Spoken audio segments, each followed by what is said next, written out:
Welcome to the Pitmaster Podcast. We're barbecue competition competitors that aim to share information, advice, tips, and tall tales about our favorite pastime. Head over to thepitmasterpodcast.com for all things Pitmasters, or follow us on your favorite social media platform. And now, here are the hosts of the Pitmaster Podcast, the two-time grand champion, SCA World Champion finalist, and barbecue specialist of Smoke Ain't No Joke Barbecue, the Anthony Luan, and the 24-time grand and reserve grand champion, reserve world grand champion, Wendover High Roller champion, and the founder of Pitmaster Barbecue Supply Company stores in Utah, the old man himself from Big Johnson's Barbecue, Jesse Johnson. This is Greg Rempe from the Barbecue Central Show, and you are listening to the Pitmasters Podcast, and they are doing it live. We'll do it live. That's right, Bill. I just said that. They're going to do it live. We'll do it live. Yes, live. They're going to do it live. What's up, Pitmasters? We are live on another Tuesday night. We have a special guest, Aly Romero, on the show tonight. She will be talking about her book, Gas Fire Heat. And we had all the things barbecue. But before we get started, Jesse, I want to recap your Wu-Tang weekend. Before that, I want to let everybody know the tragedies that happened in Texas. Barbecue Relief, Operation Barbecue Relief has been deployed. They could really use your donations right now to be able to help those first responders and medical and also people in need. So please, please, please head over to operationbarbecuerelief.org and donate now, because right now is the time that they need it most. Yeah, that was a horrible, devastating flood. If you saw any of the videos or whatnot, that was a massive flood. It was. So, yes. So make sure you donate so they can help out the community down there in Texas and being able to provide meals for everybody in need. Yeah, be a great cause. Yep. So, yes. Wu-Tang. let's digress for a mere moment, please. All right. Yeah. It was an awesome show, Jesse. You should have been there. You should have been there, man. It was an amazing time. Great venue. 4th of July. You know, there's nothing better than, you know, watching a great show and seeing fireworks go off around it. It was cool, man. How was the performances? Really good. Spot on. Yeah. Obviously, you know, there's top tier performers, and then there's people that are just really good lyricists, so you can definitely hear the difference. But yeah, it was a great time. Yeah, wish we could have came. I did absolutely nothing. Nothing. We went to dinner. We went and tried new barbecue joint in Ogden. It was Steve's Black Sabbath Barbecue. It was really good. We got there late, so we didn't get a lot of the prime cuts, but it was pretty solid. Yeah, man, we stopped halfway from Southlake area to Denver in Grand Junction, Colorado. Had some amazing pizza. Went on a little bit of a ghost tour there. Checked out, got a little bit of the history. I'm into the history. Amanda's into the ghost side of things. So I'm more into the history of the city. And then, we jumped in the car, hit some roller coasters in Glenwood Springs along the way. Very cool. It was a great trip. Dude, no barbecue though. I didn't get any barbecue. I'm gonna let out a little something we're working on. We're working on a new store in Colorado Springs. Really? Yeah, with a food truck guy, so you'll be able to get barbecue there and get your supplies as well. So we're working on that right now. And that's about an hour south of Denver, right? Yeah. Yeah. Yep. Awesome. It's where the Air Force Academy is. Okay. Sweet. And then some of our teams had a great weekend in Montana. Sin Bin Barbecue with another reserve grand championship. That's every other comp that they've been to, reserve grand. That's awesome. With a 7, I think they got a 701, and then they lost by like a 1.5 to it's not Brinkerhoff. What is the team out of Denver? Really good cook. He was here at Norute last year too. Yeah, I'm looking it up right now as we speak. But I just seen that they did that, and I was like, good for them. They are killing it. Well, when you get a cook week after week after week, man, you can really dial in your processes and your product and really shine in. Yeah, Brinkenhoff barbecue. Yeah, Brinkenhoff. That's what it was. Correct. Yeah. Yeah, he was the GC, and you had JP up there with his team, and Yeah. Had bearded boar, so it wasn't like it was light duty there. There were some heavy guys in there, and then it was fun to see the Chris's do well again. I love seeing those guys have success. Yeah, Dillon, Montana. Have you ever been there? It's a cool little town. It's awesome. It's right off I-15. It's a cool little town. Yeah, driven in there, got some liquor, and headed up to Anaconda, Montana. Nice. Yeah, there's a little time. Yeah, there's a gas station. As soon as you get off the freeway, you can buy nachos to go, get your liquor, fishing license, bait, and ammo all in one stop at a gas station. I know exactly what you're talking about. Hey guys, make sure you guys get signed up. We got the tri-tip. We got to figure out a name for that contest. It's online. I've already did it. So that's going to be July 26th at the Pitmasters Pie Company in Layton. August 15th to 16th, Blue Compass RV Barbecue Bash. That's $6,500 in prize money.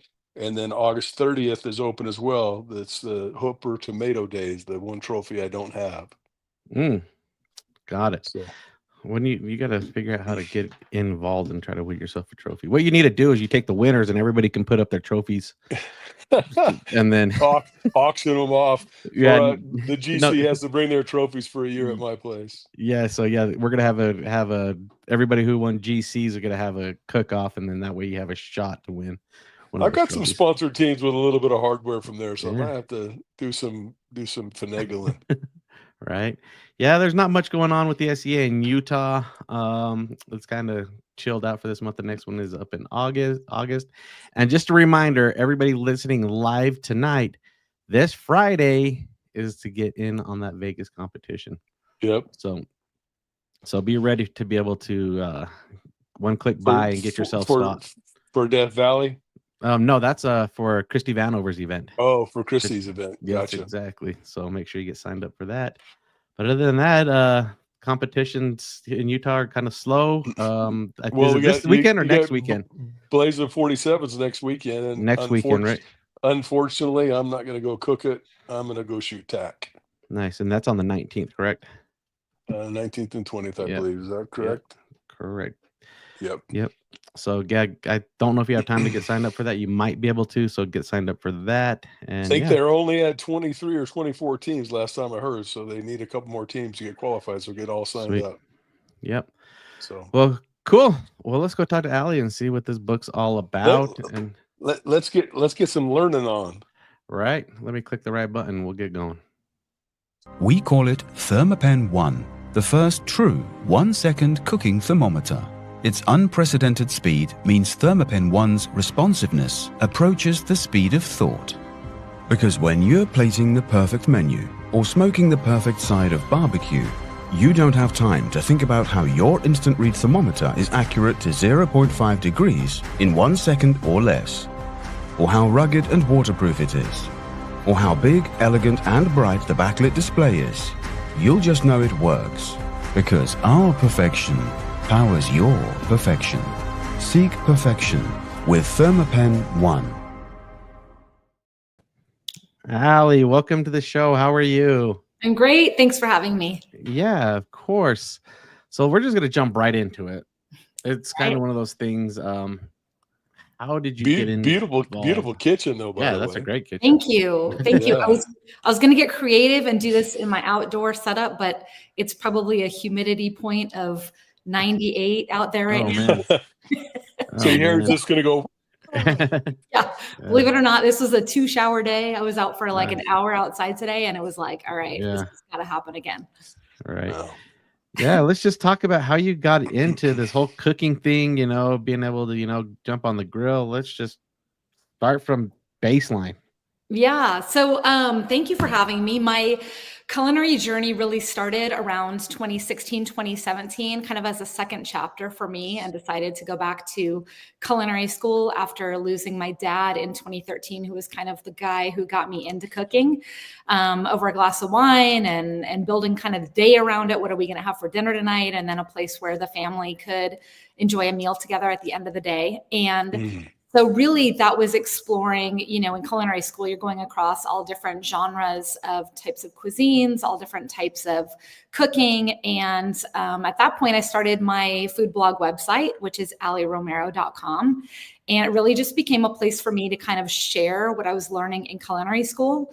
And it was about that time that really I just started getting out onto the grill and saying, hey, like my husband is the one who's always out on the grill or the smoker, but I want to get out there and I want to do these things and I can do it in culinary school. Why can't I do it in our backyard? At home, yeah. Exactly. So so that's where I kind of took the reins, and it's kind of like a love-hate relationship. Like there's part of me, because there's always so many sides and things like that you can do inside the house, where it's kind of nice to have a partner or somebody else to be like, okay, you go do that while I do all this, and not sit on the couch or anything. Yeah. But at the same time, I just grew into a love of grilling, smoking. I started working with Traeger as a brand ambassador about 7 years ago or so. So that's been quite a while. And then it just kind of evolved into this, okay, I've got this culinary aspect of different types of cuisines and flavor profiles from the different places I've lived and traveled. What can I normally cook inside that I can go take outside and create more of a lifestyle, more of a hang out by the pool, have the kids outside, have friends over, and make it more of like a lifestyle, whether it's a slow cook, a longer cook, whatever it is. And so that's where I really kind of grew into the love of outdoor cooking, whether that means, barbecue, grilling, smoking on the griddle, the pizza oven, whatever it is. And that's kind of what all inspired Gas Fire Heat. That is awesome, man. And you've really excelled at this. You've done a lot already. I'm kind of jealous of you in a way, slightly. It's not the food aspect. I'm jealous of that you got able to cook for Dak Prescott. Being a Cowboys fan, I'm just like, are you kidding me? Like that is so awesome. If that ever happens again, I need you to give me a call and just say, hey, I need a sous chef or somebody to watch the fire. Please let me know. You need a fire starter. He is a class act. He was so gracious, and it was great interacting with him. And so you've got a great choice there. He's a great guy. Right. And then maybe I can teach him a little something about winning. Hey, there's always this year.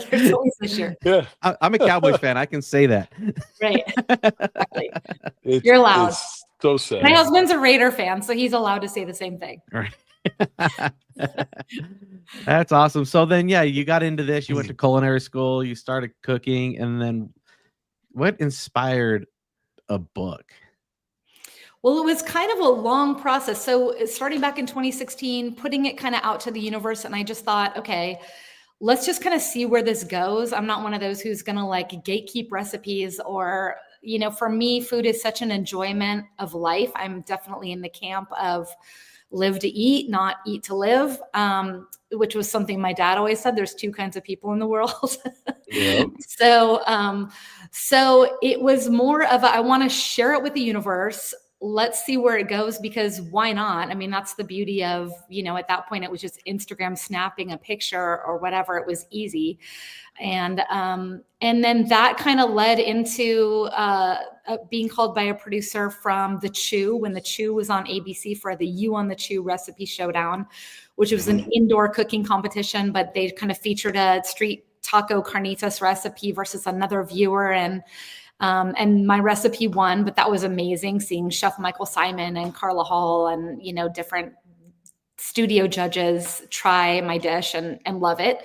And then that led into a Good Morning America segment, which was to promote Aisha Curry's new family food fight show, I think it was at that point. So that was an apple cider marinated pork tenderloin, which was grilled with a mango salsa and some roasted Brussels sprouts with pancetta. And then that recipe won. So that was really fun. There was like this huge trophy. It was like 18 inches high. And the producer said, do you want to take this with you? And my husband and I looked at each other. We were like, absolutely. Absolutely. We made some great conversations through JFK to walk through. I mean, it literally was like this high with like fake veggies and fruit hanging out the top. So that was that. And then it wasn't long after, before I had the opportunity to audition for the Great Food Truck Race in Alaska. Ooh. And that was during COVID. And so we went up there and luckily did that in like October, November. So we were actually cast in May, or sorry, no, COVID was March. We were cast in February. And then, The world shuts down.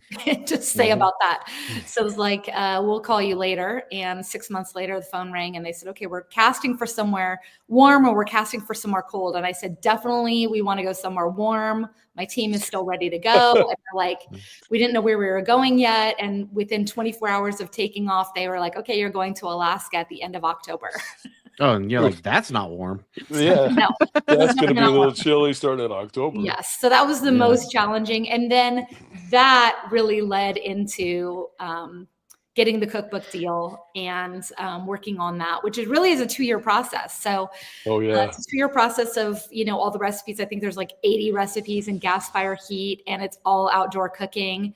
And it's really just taking kind of my culinary approach to it, because there's so many amazing barbecue cookbooks out there. And, I was born in New Zealand. I lived in Hawaii. I lived in Northern California. I lived in San Diego. And then we've been in Texas now for 3.5 years. And I wanted to kind of take my inspiration of all the flavors and spices and flavor profiles of everywhere I've lived and traveled, and really apply it to the barbecue world and smoking things and grilling things and griddling things, because it really translates so well. And you can create such beautiful dishes that are kind of like a little bit outside the box, but just as good. Right. Yeah. So I have a tough question for you, just because you went to culinary school and they teach you, certain techniques and everything in culinary school. It better not be a math question. It is definitely not a math question. Which way do you prefer to prepare your protein, on the smoker, out on the grill, or in the kitchen where you can build off the flavors from the pan and create a nice sauce? What is your personal favorite to prepare your protein? Oh my gosh. So I would say I have a couple of favorites. I mean, I love a reverse sear steak. I think that is amazing if you're going for kind of the smoky profile. And with that, I always usually pair that with like a fresh chimichurri. I think there's nothing really better than that. Yeah. I also am really into sous vide cooking. So there's a lot you can do to sous vide, even a tougher cut of meat, or, if you have like a 2-inch ribeye or whatever, like a thicker cut of meat, and you just want to go like finish it on the grill or finish it on the smoker at a higher heat, if you have one that goes that high.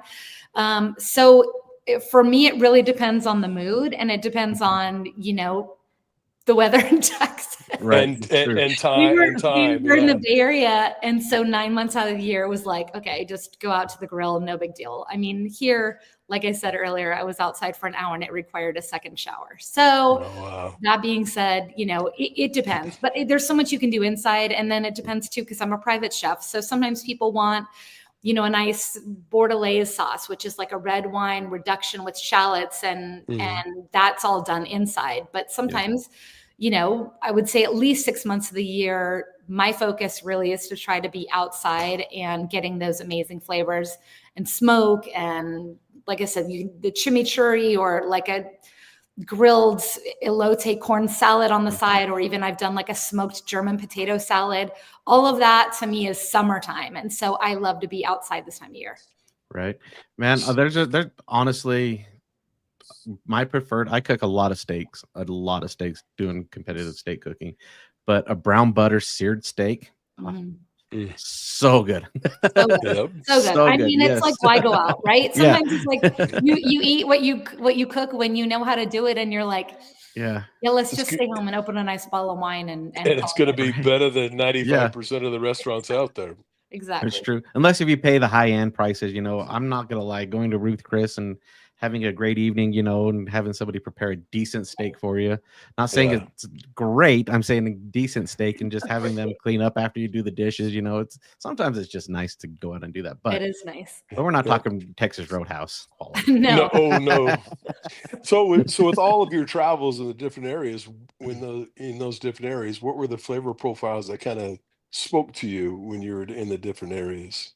I think for me, so aside from, like I said, being born in New Zealand, and so having more of, the Scottish, Irish kind of English influence in that side of things. My husband is Spanish and Greek, which I love because my mother-in-law is Greek and she has some amazing Greek recipes that I've done now on the grill. So there's Greek, there's chicken or pork souvlaki. So you can do that out on the grill, which is amazing with like lemon and zest and fresh oregano and dill and parsley and garlic and just some amazing flavors.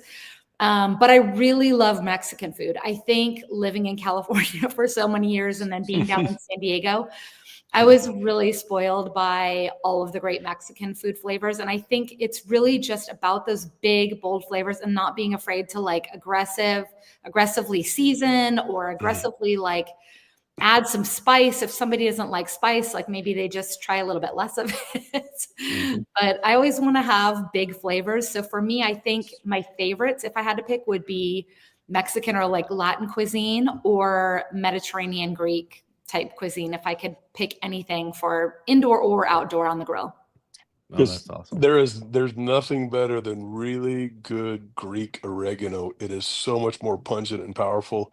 One of my friends, Cord Katrubis, brought me a bunch back from Greece, and it's completely different. Wow, that's amazing. Yeah. Well, so here's my thing with both dishes. Mexican food is amazing. I am a huge fan, but it's usually a really heavy meal. Which then on the Mediterranean side, you got a lot of great flavors, and it's super light, right? You know, So I'm a huge fan of Indian food. It hits right in the middle.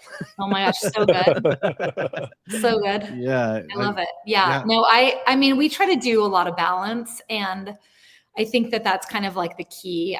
Why not just overindulge a little and then like cut back another day or vice versa, whatever. But there's ways to lighten it up too. I've done taco night where it's in lettuce cups or, which is such a California thing to do, I know, but maybe skip the rice and beans and, for every once in a while and don't make it as heavy. I mean, we do things like one of our kids' favorite things is when I make carnitas bowls, which I've done both on the smoker as well as inside, and such amazing flavor that you can develop over slow cooking carnitas out on the smoker.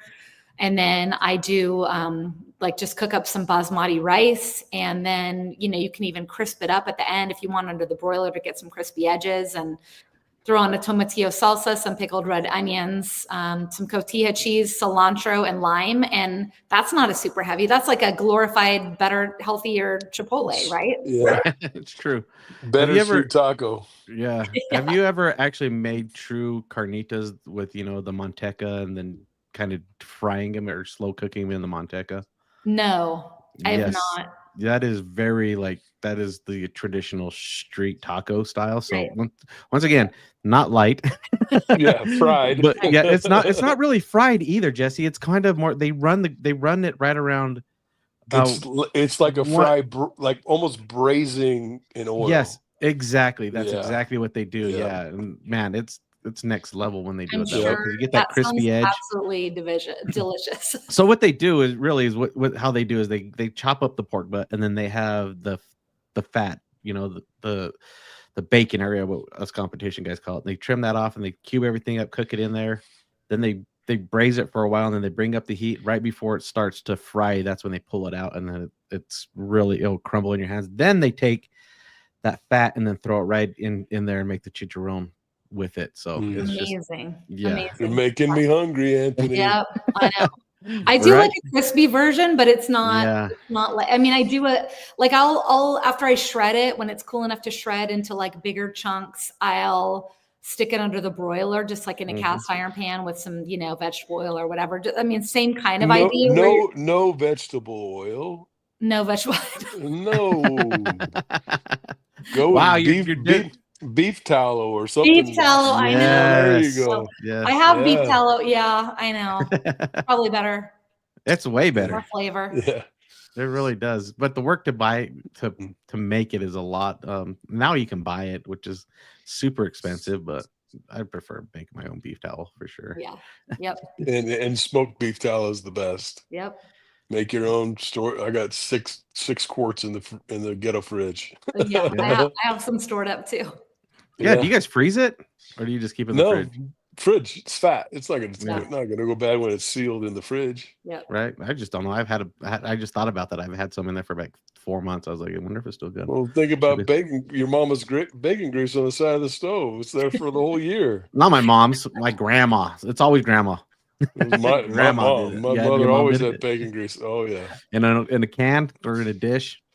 It was in an old Folger can. Yeah. Oh my gosh, of course. Yeah. Would she put the little strainer on there? Some Yep, she's strain it and just put the lid on it. Yeah, man. Always had it. But now we have bacon up, but bacon up's nice and clean. Just throw the bacon up in there. So right. So Aly, give us your for me, tell me what your favorite in your cookbook. Tell me what your favorite barbecue recipe is. So I mean, I really love beef ribs. I mean, I love pork ribs too, but I did do beef ribs, which I did use beef tallow. That's my favorite barbecue item of all time. I mean, it's got to be the best, right? It's the kind of thing where it's like a labor of love, but you just take a bite and you're like, oh my gosh, this is just brisket on a stick. So here's Oof.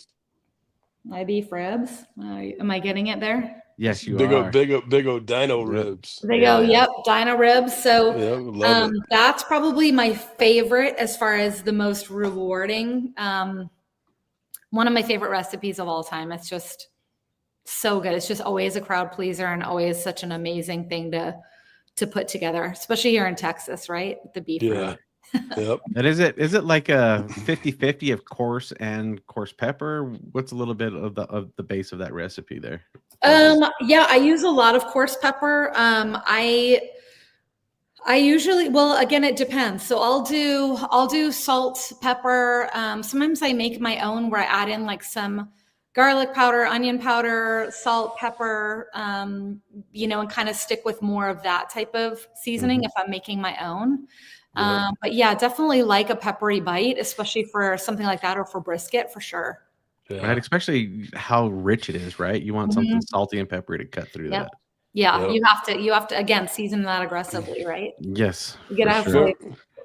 Remember when Sin Ben was traveling to Florida for a SCA contest, and they had the category was, I think it was black garlic, so they're gonna make a black garlic ramen, and she's like, "Will you make me some burnt ends for this?" I'm like, I just made beef ribs. What I'm gonna do is I'm gonna slice it thin. I'm gonna vacuum seal it in beef tallow. So all you have to do is drop it in a pot of boiling water and then set it right on top. And they had some heavy hitters in that contest. They ended up winning in the black garlic division. In Oh my gosh, SCA ancillary. It was cool. Yeah, I don't think I've ever had black garlic. Am I missing out here? I haven't had it, but that was one of the categories. So you had to use that in one of your dishes as an ancillary. So where do you even buy it?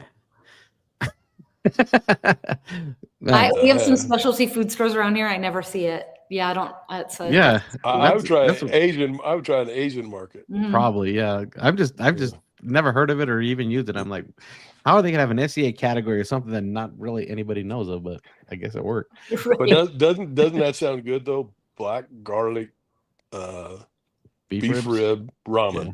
Yeah. Oh man, that sounds fantastic. All of my favorites. Yep. Yeah, can't go wrong. You prefer ramen over pho? Well, just I love a good pho, but but when you're at home, I can't make good pho, so sometimes I have to go back to my teenage years and go get it with some ramen. No, it's all good. No, but pho is such a long process to make it correctly. The broth is just that's the process is to get that good broth. Yeah, they say that some of those pho restaurants are still running the same recipe or the same batch. Yeah, for years and years and years. I'm like, wow. Yeah, it's crazy. So they just add to it every day. Keep it rolling. Yeah. I guess kind of like those people who keep their sourdough yeast going. Right. I was just going to say the sourdough starter that keeps on living. We did a class at work about sourdough, and they actually said that fresh start is just as good as an old start. I don't know how true this is, but they said that you're going to get the same result no matter what. It doesn't change. I'm not a bread maker. That is something I do not have for. I right? that to my bread before. It's so outside my realm. I know. It really is. I know of some Dutch oven cooks that have sourdough starter that's 110 years old. Jeez. How do they keep it alive for that long? Especially, pass it down through the generations. I guess if that's your love, that's your love. You're married to it, though. You like it's a schedule. Like you have to feed it. You're busy on a Tuesday, but it's time to do the thing. Yeah. And cut it in half and marry the two and get another container. Like you got to do it, or you're done. You're done. Well, it stores in the fridge for quite a long time too. But yeah, still too much work. Too much. I have a sourdough start in the fridge right now, and people are like, "Well, have you named it?" No, I have not named it. I barely named my smokers. Why am I going to name my sourdough start? Christina Dunyan. It sticks around. Maybe if it sticks around, maybe it sticks around a little bit longer. You might start feeling affection toward it. Right. Yeah. Definitely. So you said that you're a brand ambassador for Traeger. Yes. Do you prefer cooking with pellets, or have you messed around with live fire, your offset smokers and things like that as well? Yeah, I mean, not as much with offset smokers, but I would love to do more of that. For me, live fire more over, there's, like a birch barrel or a charcoal grill. That's like my live fire as far as things that I've controlled over live fire. Mm-hmm. And then, I mean, Traeger just makes it so easy, which I don't know how you feel about that, because I'm sure being, professional competition level smokers that you are, that, you might have opinions about that. But for me, it's great because, like I said, I'm able to do slow, long cooks, and I'm also able to kind of crank the temp and get, a quicker cook done and still get some of that wood-fired flavor and play with some of the flavored pellets, which I really like. So it works for me and kind of like our repertoire of everything we have going out in the backyard of, what we're going to use at different times. Right. So what do you have in the backyard? What's all your grill setups? What do you have? So we have the Traeger. I have a birch barrel, which is live fire with wood charcoal. It's an elevated UDS, like it's an elevated drum smoker, like basically what it is. Birch barrel. We're a dealer, so we know all about birch barrel and be able to raise it up. Yep, exactly. Build the fire. You can raise it, lower it, which I really like. Actually, that's the one thing I really want to add is a Santa Maria style grill. Like if I could add anything, I would love to add that. They're awesome. That would be fantastic. So. Yeah. We have a griddle out there. We have a gas grill out there. We have a pizza oven, and I think I named them all. But that's everything that could be going at any time. Get a lot of food cooked on all those products. Yep. Yeah.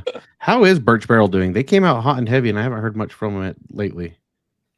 They went through some transitions from what I understand with different CEOs, and I'm not sure what they're doing right now. We were a dealer, but we haven't carried them for about a year and a half now. Yeah, it's an awesome idea. I have one. It's a cool smoker, but I just haven't seen anything from them for a while. Yeah, I haven't either, and I was doing work with them for a while and really enjoyed it. Really enjoyed being able to especially raise and lower it and all of that. But I haven't heard much either. I know the former marketing director from Traeger went in and was the CEO for a little while, and then they made a transition after that. And I haven't heard. Actually, Curtis Nations from Traeger they tried to bring him in at some point in time, and I don't think any of that worked out for poor Curtis. But Oh. Interesting. Yeah, I'm looking at right now. The Traeger world expands because. Oh, I also have a Smoke and Tex out there. I forgot. I have a Smoke and Tex. The vertical. It's a vertical smoker. But my issue, I mean, it goes to 250, which is great for most smoking. But for me, when I want to crank a little bit to get a little bit of crispiness on some wings and things like that, then that's when I need to, finish them on the Traeger or whatever. But that's a cool thing too. All you have to do is put ThermalWorks billows on it, and you can get the temperature up on that thing. Oh, that's cool. You can control the temperature via on the app, and it'll crank it up. Yeah. All right. It just controlled by a computer fan. It works great. Yeah, it really does. It really does. That's great. I love that. Yeah. Guys, I'm looking it up. Their social media is not existent right now. Yeah, they might have gone away. I think they. But yeah, because I run the same thing. I have a it's a gravity fed vertical smoker, and you put a computer on that thing and it won't even budge 1 degree. I have a big an Assassin 34. Yeah, you run a computer on that thing, you can set it to wherever it wants, and it just doesn't even budge 1 degree once you set the temperature. Right. Super nice. Add as much wood or charcoal you want and get the right level of smoke that you're trying to get on your product. Yep. Yeah. It's as easy as a pellet smoker, and I'm a huge pellet. I mean, I started on drums, went to an offset, went to all pellets, and now we're back to pellets and drum smokers. We use Hunsaker drums. Most of the teams in Utah and our surrounding area, most of our sponsored teams are running the Hunsaker drums. So, okay. Yeah, those drums are where it's at. That's what you need to run with that live fire for sure. Yeah, exactly. What's your favorite pellet smoker? Go ahead, Jesse. No, you go ahead. I'm just honestly, I lean towards Traeger just because that's what I have. That's what I use. I've cooked on a couple other ones. I like the Pits and Spits. That's a fantastic grill. Yeah, that's a really good one. So, but that's just where I lean to because GMG hasn't sent me a grill to try at all. I wish I knew somebody who would be able to get me tied in with them, but whatever. It's fine. You're trying to lean on the platinum dealer here in Utah. But no, so I've still got I think my son has 5 of my Traegers. Okay. Wow. And then I run I run GM Green Mountain Grills at home and at the store. But we're doing big cooks. I run it on the old Hickory, but I like the Green Mountain Grills myself because all their guts are stainless steel. The fire pot's got stainless steel in it. The diffuser stainless steel, drip tray stainless steel, so they last forever. Like Gary, he works at my Layton store. He's got his Green Mountain Grill is probably 12 or 13 years old, and I can't get it out of his hands because that's his brisket cooker. He knows exactly how it cooks. Knows exactly what it's going to do to his brisket. Right? So trying to get him, but Hey guys, while you guys were talking a little bit about that, went to Birch Barrel. They have a farewell sale going on. It says after the incredible journey, we made a difficult decision to close Birch Barrel supply. So they're offering a sale. Like looks like everything's gone, so they are gone. That's too bad. Well, that explains why I haven't heard from them lately. Right. Yeah. They're out of marketing dollars. Right. Yeah, I guess so. Want. Yeah, but kind of touch on what you said a little bit a while ago, Aly. There's 1%, maybe 2% of professional people who do barbecue that don't own a pellet grill. All the rest have a pellet grill. Yeah, everybody has one. Everybody has one. So they're awesome. If you're running the right pellets and you're running what I love about the Green Mountain is it starts at 150 degrees. So if I'm reverse searing steaks at home, I could put it on for an hour and know that it's not going to come past the temperature I want it to get to. Yep. Pull them off, and then it goes to 550 degrees. Yep. And with grill grates in there, the grill grates get to 650. So it's a perfect temperature to sear off a steak. That's great. It's the best of both worlds, and you have it in one grill, That's amazing. Right? Yeah. That's great that it gets that hot. I love the 150 though, that starting temperature. And that's the other thing. At barbecue competitions, if you're going to hold your brisket and you don't think your Cambro is going to hold enough heat, you seal that up and you throw it on a Green Mountain Grill, set it at 150, 160, and just let that brisket and your pulled pork just kind of sit there and chillax, Yep. Yeah. So. Yeah. So, but what is your favorite Traeger? We should say, Aly, to cook. I like the ironwood. Yeah, I like the ironwood. I think it's ironwood 780 if I'm remembering it's a little bit bigger. It's great because like I said, if I am cooking in my private chef kind of life as, for needing to feed a crowd or even for our own family or, get-togethers, it's great because it has so much surface space and, 2 racks and all that. But I really like the ironwood. I've cooked on a couple of the pros. I'm trying to think. I think I've had both sizes of the pros, and then the ironwood just is my favorite. So They have some ones that I haven't tried, but that's my favorite. I've cooked on all of them. Oh, go ahead, Jesse. Yeah, the one I really, really love is I think the Pro 22 and Pro 34 were great grills. Then they had an XL. So I went from a Yoder to the XL because the XL had 2 fire pots. You could put 2 different pellets. The hopper was one hopper, but it was separated, so you can run 2 different pellets in that smoker. And it's 44 inches, so it was a huge amount of cooking space. It was like probably about the same amount of space as the Timberline 1300. And then I used to run 2 1300s mounted on a trailer for a competition. So I was running 100% pellet at that point in time. Yeah. And doing well. So they're amazing. They're good. And there's a lot you can do for sure. I've cooked on all of them except for the Ironwood. Okay. I've never cooked on one either. The Pro 34 was my most favorite. I felt like that laid down the best flavor out of all of them. But I have a Woodridge right now. I probably have good 10, 15 cooks on it. We discussed this earlier. I'm not a fan of the startup on it. I feel like it takes a lot longer than all the other grills. But I love how much space it has on it, and it actually lays some good flavor down. So I'm kind of leaning more towards. I'm really starting to like the Woodridge. It's just taking some time. It's like one of those relationships. Like this has got the new girlfriend. Got to try out for a little bit. I don't know if I like her all the way yet, but so Aly, are you working running? out. Are you running so they had the Timberline XL, and then the what was the one you said you had? The Ironwood. And is it the XL? It is because not those two. XL. Yeah, because those two have huge amount of cooking space. Yeah, it has a lot of cooking space, but for me, it's. I think it's. Because you have the 780. The XL is going to be in the 2,000 square inch range. Yeah. Yep. So. And I mean, there hasn't been a cook yet where I was like, okay, I'm running out of space, or this isn't enough. It's perfect, and I do like that it has the super smoke capability too. So. When I'm starting out under 225 super smoke and then putting the pellets in that I want to enhance the flavor. And I find that imparts a ton of flavor. So that's always great. Are there any other grills that offers that type of feature that you came across? The super smoke? Yeah.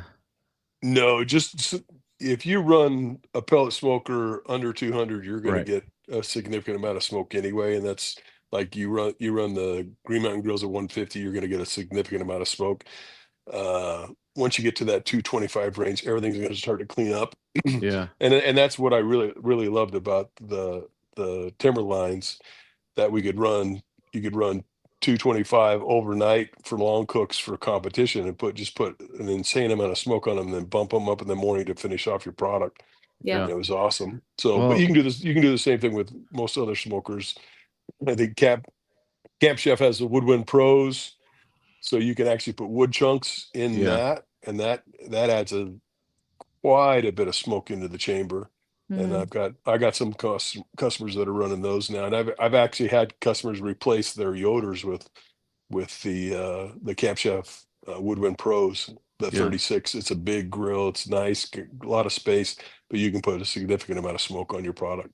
The way that I laid down a lot of smoke, especially on my briskets in the Traeger, is I'll fire it up, really low, the lowest setting, get it going, and then I will click it over to keep warm. Yep. And it just lays out smoke for a while, but you don't do it too long. I do maybe for 45 minutes, and then I'll bump it up. You just got to be careful, because at that low temperature, it starts to get a dirty smoke. It really does. Yeah. So that's why I said 45 minutes or so, an hour tops. But I feel like you can get just as much. There was another co-host on the show with me back in the days that says that there's never going to be a pellet grill that will be able to beat a offset style brisket. I call bullshit. I'll put mine up against it all day long. Right? Yeah. So there's tricks and techniques on what to do, and it's just a matter of time before. Yeah.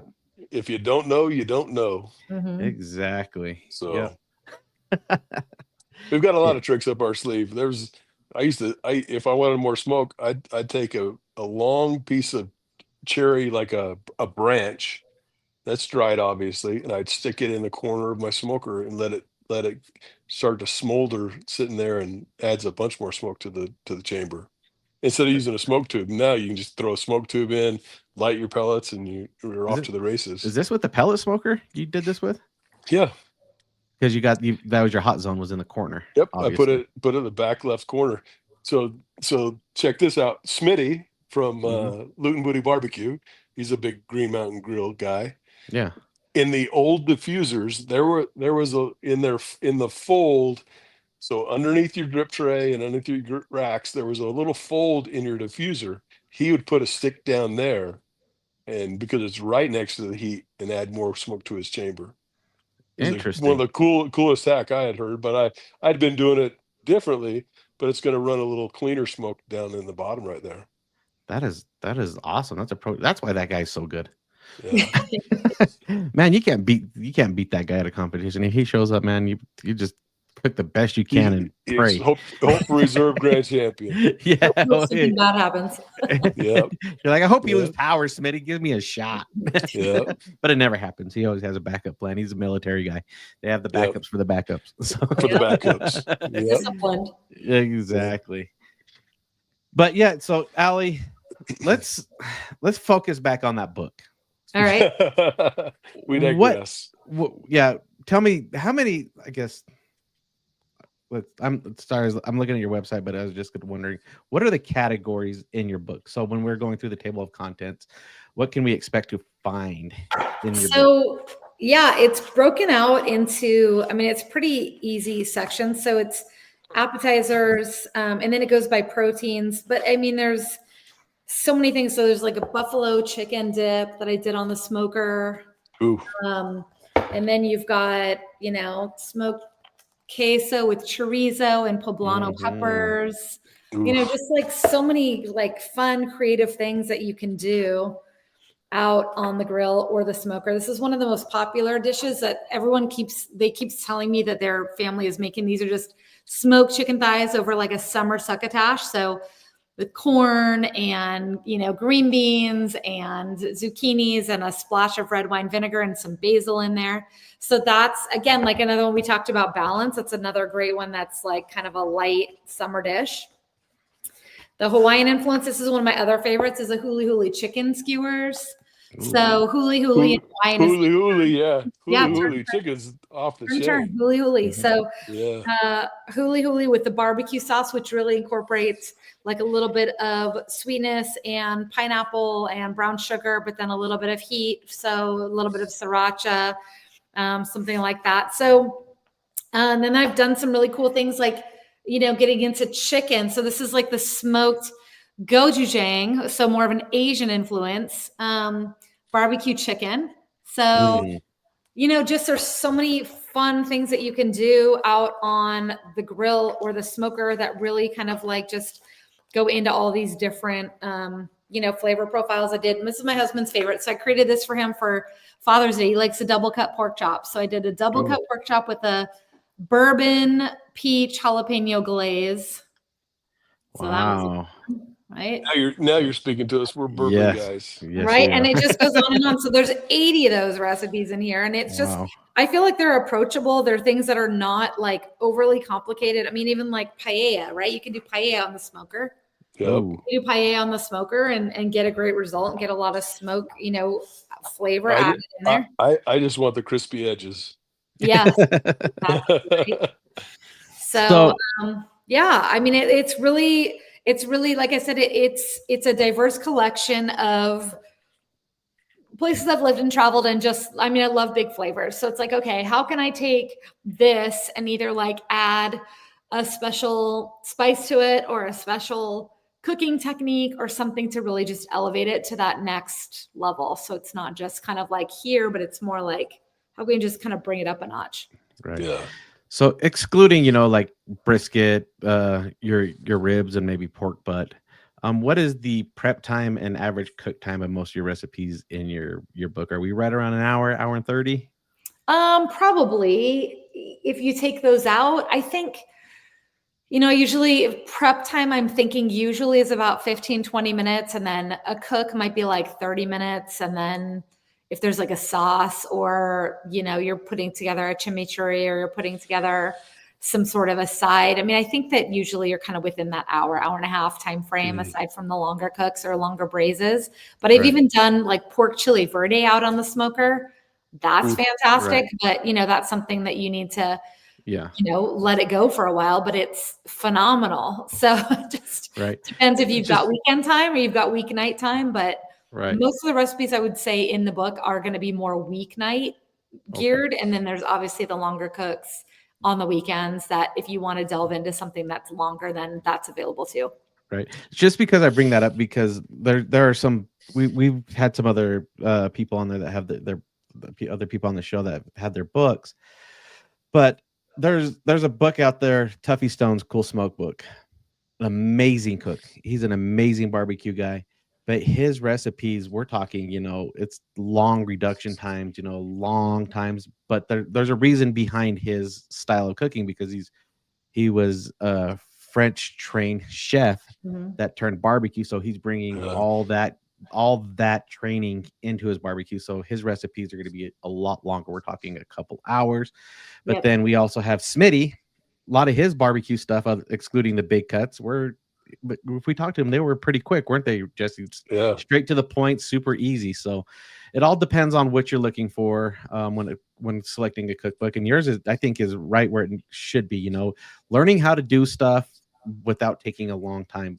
Because if you're going too fast, you're not really educating yourself on, you know, the process is just more or less real quick. But then going too long, there's a lot of margin for error if you make a mistake, especially on a reduction. And for my recipes, if there is more time involved, I feel like it's a marinating time. I mean, when you're doing Greek, you know, chicken souvlaki or pork souvlaki, and you're marinating it with overnight the lemon at least. Like you want to get, actually I should show you before we got on this podcast.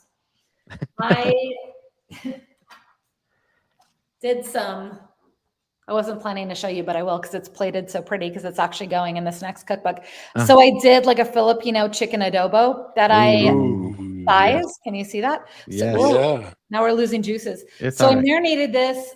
This is a 24-hour marinade. So for me, you know, last night threw it together, threw the marinade together, put it in a Ziploc and just laid it flat in the fridge. And this morning got up, flipped it over. And then tonight, you know, that became what we were going to have for dinner. So I think for me, sometimes it's just the marinating time that you just, you know, might add some time, but I mean, that's all passive time. That's not, exactly. You're not actually, like if you take 10 minutes and do it before you go to bed and throw it in the fridge and then get up in the morning and stir it around or flip it over or whatever you need to do, then you're imparting so much flavor, but you know, it's not like it's requiring a ton of work. Exactly. Especially when it comes to those acid style marinades, they need a lot of time to be able to penetrate, because you can make a quick adobo marinade, but it's not going to have that tang and that zip that you're looking for if it's just like an hour. It's not going to get the depth that you really want. The meat before I even cooked the chicken. I mean, the thighs were already brown from the soy and the vinegar and brown sugar. And I mean, it smelled amazing. So, but that's a little teaser for cookbook number 2. Right. I was going to say, how much information are you wanting to let go on that?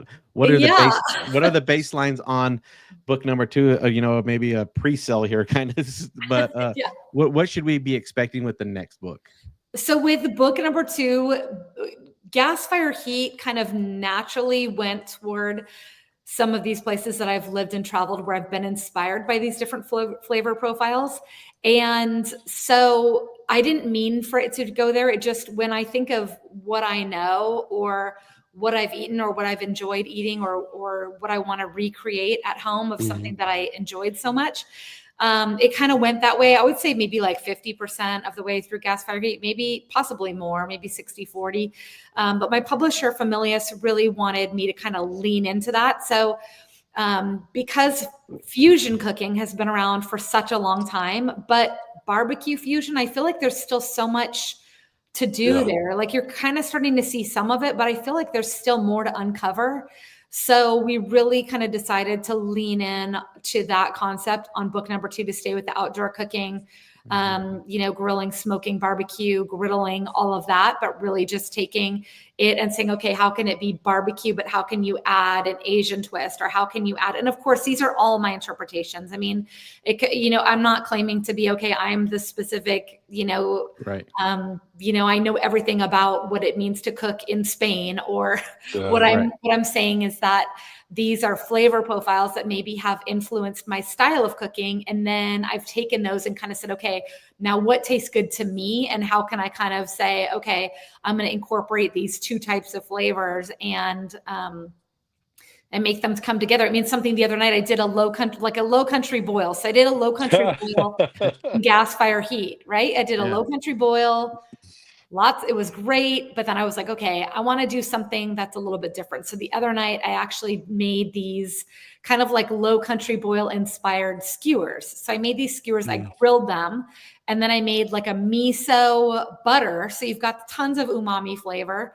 And when they were just finishing on the grill, I brushed them with a miso butter. So there you've got something that's like super Southern, like low country boil, but you're bringing in an Asian with the miso and the umami flavors. And so there's so much more to do. And so I'm excited about the book. I mean, of course, I'm super proud of Gas Fire Heat. I'm super proud of, where I'm at with book number 2, which is creeping up on me of when the manuscript is due. So it's it's almost finished.